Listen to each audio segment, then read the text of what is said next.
So eto na mga kaibigan, Gian Morado de Guzman, huling kontrata na sa kupunan ng Denso Airibis. And bago yan mga kaibigan, please huwag kalimutan mag-like and subscribe at pa-hit ng notification bell. Maraming salamat po. Well mga kaibigan, pumirma na nga po ng another contract o isang season ulit. Eto nga pong ating setter na si Gian Morado de Guzman sa kupunan ng Denso Airibis. So marami ang nalungkot dahil hindi pa nga po natatapos ang bilig at kinakailangan pa sana ang magandang performance at pagsiset ni Gian Morado sa Alas, Pilipinas. Pero dahil nga po kinakailangan na rin mag-focus ni Gia dito nga po sa kupunan ng Denso Airibis, magsisimula na rin kasi ang season, kinakailangan ng dumaan sa practice ni Gian Morado mga kaibigan. So marami nagtatanong at hindi pa nga natin napanood, hindi pa nga nabisita ni Gia ang kanyang mga ka-teammate na Creamline Cool Smashers at kahit makabanding man lang sa laro. So bakit mga kaibigan pumirma ng panibagong kontrata etong si Gia Morado at hindi na lang bumalik dito sa Creamline Cool Smashers pagkatapos ng national team? Well, alam naman natin mga kaibigan and very obvious ang ginagawa ngayon ng Creamline Cool Smashers. Binibigyan po ng opportunity at pagkakataon yung ilang o yung ibang mga player, especially yung mga bago po dito sa Creamline Cool Smashers.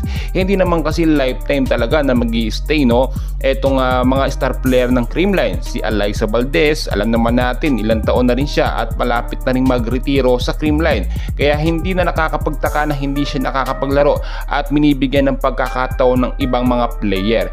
Ganon din naman itong si Tots Carlos at si Gemma Galanza, hindi magtatagal ay magre-retiro din sila at magbabago ng karir. Matalino lamang ginawang sistema o estratehiya itong si Gian Morado once na nagkaroon o yung nagkaroon siya ng opportunity sa abroad sa kupunan ng Denso Airibis na magkaroon ng play o kontrata, ay green up po niya yun mga kaibigan. Alam naman natin na halos times 2 or times 3 ang perang kanyang kikitain sa paglaro sa Denso Airibis kumpara dito sa Creamline Cool Smashers. Kaya naman naisip ni Gian Morado mga kaibigan na mag-stay pa ng isang season or kontrata dito sa Denso. Syempre mga kaibigan, priority din ni Gian Morado na makaipon po ng pera para sa kanyang pamilya.